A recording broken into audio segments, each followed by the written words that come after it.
Hey friends, நாம உடஞ்ச Vivo Y55 model ready பண்ணுறதுக்கான ஸ்பேர்ஸ்லாம் மேக்ஸ்பிலேருந்து ஆர்டர் பண்ணியிருந்தோம். அது வந்து நம்ம வீட்டுக்கு டெலிவரி ஆயிடுச்சு.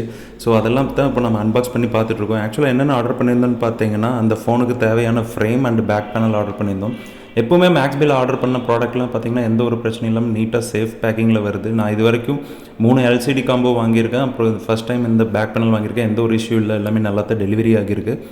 என்னோட ஒப்பீனியன் தாங்க சொல்கிறேன். உங்களுக்கு மேபி மேக்ஸ்பில் ஆர்டர் பண்ணியிருந்தீங்கன்னா உங்கள் எக்ஸ்பீரியன்ஸ் எப்படி இருக்குன்னு இந்த வீடியோட கமெண்ட்ஸில் சொல்லுங்கள். அடுத்ததாக பார்த்தீங்கன்னா இந்த ஃபோனுக்கான எல்சிடி டச் டிஸ்பிளே காம்போ வாங்கியிருந்தோம். ஸோ அதுவுமே எந்த பிரேக் ஆகாமல் நீட்டாக டெலிவரி ஆயிடுச்சு. ஸோ இந்த ப்ராடக்ட்ஸ் எல்லாம் நம்ம ஃபோனில் இன்ஸ்டால் பண்ண போகிறோம். அதாவது Vivo Y55 உடஞ்ச ஃபோனில் இன்ஸ்டால் பண்ண போகிறோம். ஃபஸ்ட் எடுத்துனையுமே நம்ம பழைய ஃபோன்லேருந்து அந்த பேக் பேனல் ரிமூவ் பண்ணிடலாம். நீங்கள் இதர் உங்கள் ஹேண்டில் இருக்க நெயில் வச்சு ரிமூவ் பண்ணலாம், இல்லைன்னா அதுக்கான ஓப்பனிங் டூல் இருக்கும், அதை யூஸ் பண்ணி இந்த பேக் பேனல் ஓப்பன் பண்ணிக்கலாம். ஓப்பன் பண்ணுறப்ப கொஞ்சம் கேர்ஃபுல்லாக ரிமூவ் பண்ணுங்கள். என்ன ரீசன்னு பார்த்தீங்கன்னா, உங்களுக்கு நெயிலில் கொஞ்சம் வலி அதிகமாக வரும் அந்த பேனல் நீங்கள் வந்து நெயில் யூஸ் பண்ணி ஓப்பன் பண்ணுறப்ப. ஸோ அதை வந்து கேர்ஃபுல்லாக ஓப்பன் பண்ணிங்க. ஓப்பன் பண்ணதுக்கப்புறம் உங்களுக்கு ஃபோனோட பேட்டரி, அப்புறம் மதர்போர்டு, அப்புறம் மைக், சார்ஜிங் மாடியூல் எல்லாமே ஆக்சஸ் பண்ணிக்க முடியும். ஸோ அது எல்லாமே நம்ம இந்த பழைய ஃப்ரேம்லேருந்து ரிமூவ் பண்ணி ஒவ்வொன்றா எடுக்கணும். ஸோ இப்போ அதை ரிமூவ் பண்ணுறதுக்கு இதில் பார்த்தீங்கன்னா உங்களுக்கு நிறைய ஸ்க்ரூஸ் இருக்கும். அந்த ஸ்க்ரூஸ் எல்லாம் ஃபஸ்ட்டு ரிமூவ் பண்ணணும். ஃபஸ்ட்டு நீங்கள் எப்பவுமே மொபைலில் ஒர்க் பண்ணுறதுக்கு ஆரம்பிக்கிறதுக்கு முன்னாடி பேட்டரி டெர்மினல் வந்து ரிமூவ் பண்ணிடுங்க. ஸோ அதை தான் நம்ம இப்போ பண்ணுறோம். பேட்டரி டெர்மினல் ஃபஸ்ட்டு ரிமூவ் பண்ணிட்டோம். ரிமூவ் பண்ணிவிட்டு அதுக்கடுத்து நம்ம ஃபோனில் என்னென்ன ஸ்க்ரூஸ் இருந்துச்சோ எல்லா ஸ்க்ரூவுமே ரிமூவ் பண்ணி எடுத்துடலாம். ஸோ ஒன் பை ஒன்னாக எல்லா ஸ்க்ரூமே ரிமூவ் பண்ணிவிடுங்க. ஸ்க்ரூ ரொம்ப ஸ்மால் சைஸாக இருக்கிறதுக்கு மிஸ் ஆகிறதுக்கு வாய்ப்பு ரொம்ப ஜாஸ்தி இருக்குது. ஸோ எல்லாமே சேஃபாக ஸ்டோர் பண்ணி வச்சுக்கோங்க. ஏன்னா திருப்பி இதே ஸ்க்ரூஸ் தான் நம்ம அந்த புது ஃப்ரேமில் ஃபிக்ஸ் பண்ணுறப்ப யூஸ் பண்ணணும்.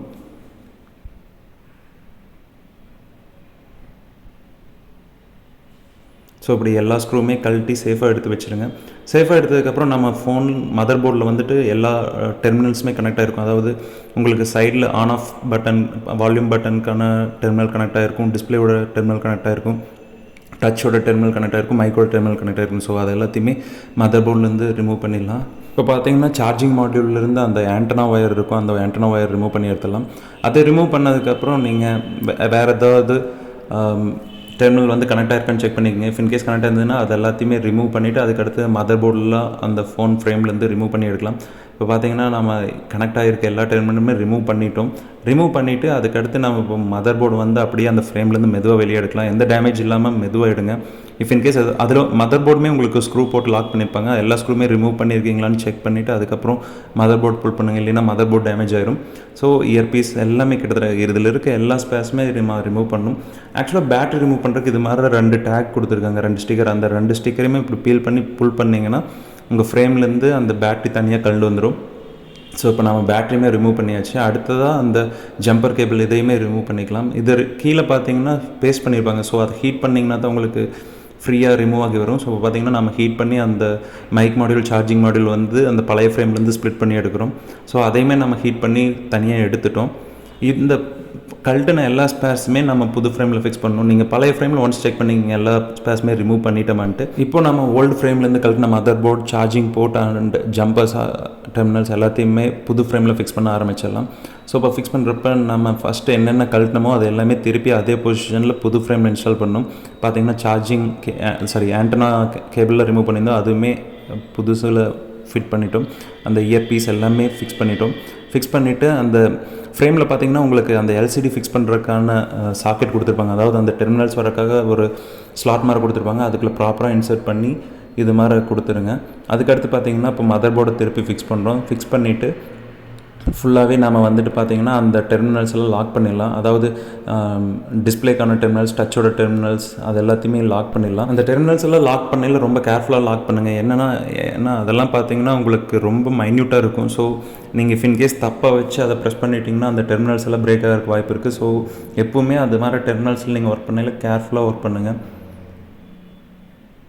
இப்போ நம்ம அதில் இருக்கிற ஸ்க்ரூஸ் எல்லாம் திருப்பி போட்டுருக்கோம். ஃபஸ்ட்டு நம்ம வந்து பழைய ஃப்ரேம்லேருந்து கழட்டினோம்ல ஸ்க்ரூஸ், அது எல்லாமே எந்தெந்த பொசிஷன்லேருந்து கழட்டினமோ அதே பொசிஷனில் புது ஃப்ரேமில் எல்லாமே ஃபிக்ஸ் பண்ணுறோம்.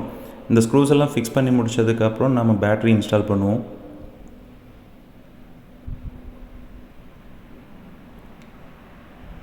ஸோ எல்லா ஸ்க்ரூஸுமே இப்போ நாம் இந்த பழைய ஃபோன்லேருந்து கழட்டினது எல்லாமே புது ஃப்ரேமில் வந்துட்டு இன்ஸ்டால் பண்ணிட்டோம். இன்ஸ்டால் பண்ணதுக்கப்புறம் நம்ம அந்த ஜம்பர் கேபிள் டெர்மினலுமே இன்ஸ்டால் பண்ணியாச்சு. இப்போ வந்து பேட்ரி ஃபிக்ஸ் பண்ணிடலாம். பேட்ரி அந்த டெர்மினல் லாக் பண்ணிவிட்டு அதுக்கடுத்து மேலே அதுக்கு ஒரு ப்ரொடெக்டர் மாதிரி கொடுத்துருந்தாங்க, அதை வச்சு அந்த ஸ்க்ரூவை லாக் பண்ணிட்டோம். ஸோ எப்போவுமே மொபைல் ஒர்க் பண்ணுறப்ப நீங்கள் ஃபஸ்ட்டு கழட்ட வேண்டியது பேட்டரியாக இருக்கும்.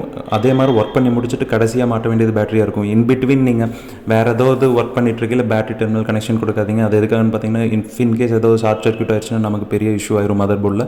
ஸோ அதை அவாய்ட் பண்ணுறதுக்காக பேட்டரி எப்போவுமே கடைசியாக லாக் பண்ணிக்கலாம். இப்போ நம்ம பேக் பேனல் எல்லாமே இன்ஸ்டால் பண்ணிவிட்டு அதுக்கடுத்து ஸ்க்ரீனை ஒட்டுறதுக்கு முன்னாடி ஒரு தடவை ஃபோனை பவர் ஆன் பண்ணி பார்த்துக்கலாம், ஸ்க்ரீன் பர்ஃபெக்டாக ஒர்க் ஆகுதா என்னன்ட்டு. ஏன்னா டச் எல்லாமே செக் பண்ணி பார்த்துக்கணும். ஏன்னா இன்கேஸ் டெர்மினல் உங்களுக்கு லாக் ஆகாமல் இருந்துச்சுன்னா உங்களுக்கு டச் ஆர் டிஸ்பிளே ஏதாவது ஒர்க் ஆகாமல் இருக்கும். ஸோ அதனால தான் சொன்னேன். இப்போ நமக்கு எல்லாமே ப்ராப்பராக ஒர்க் ஆகுது. அதனால நாம் இப்போ க்ளூ பண்ணிடலாம், அதாவது ஃப்ரேமோட டிஸ்பிளேவை க்ளூ பண்ணிடலாம். ஸோ பார்த்திங்கன்னா நம்ம அந்த அட்ஹெசிவ் வாங்கியிருந்தோம், அதை ஃபுல்லாகவே அப்ளை பண்ணி அந்த ஃப்ரேமோட அந்த டிஸ்பிளேவை வந்து ஒட்டிட்டோம். ஒட்டி அதுக்கு மேலே ரப்பர் பேண்ட் வந்து இது மாதிரி போடணுங்க. நீங்கள் கிட்டத்தட்ட இது மாதிரி ஃபுல்லாகவே ரப்பர் பேண்ட் ஃபிக்ஸ் பண்ணுறதுனால என்ன ஆகும்னா ஃப்ரேமோட டிஸ்பிளே வந்துட்டு அப்படியே டைட்டாக ஃபிக்ஸ் ஆகிக்கும். ஸோ அதுக்காக தான் இது மாதிரி ரப்பர் பேண்ட் போடுறோம். இது மாதிரி ரப்பர் பேண்ட் போட்டு கிட்டத்தட்ட ஒரு 6 மணி நேரம் வச்சுருங்க.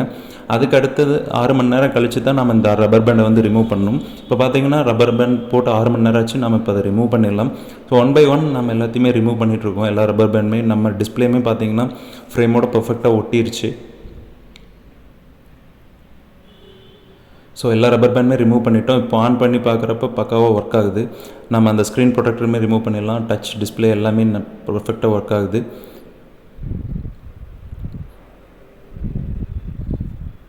ஸோ ஃபைனலாக ஒரு செக் பண்ணிக்கலாம் எல்லா ஆப்ஷன் ஒர்க் ஆகுதா அப்படின்ட்டு. டச் ஒர்க் ஆகுது, கேமரா ஒர்க் ஆகுது, எல்லாமே ப்ராப்பராக ஒர்க் ஆச்சுங்க. ஸோ அவ்வளோதான். இது மாதிரி ஒரு 1400 செலவில் பழைய உடஞ்ச ஃபோன் வந்து கிட்டத்தட்ட நாம் புதுசு மாதிரியே மாற்றிட்டோம்.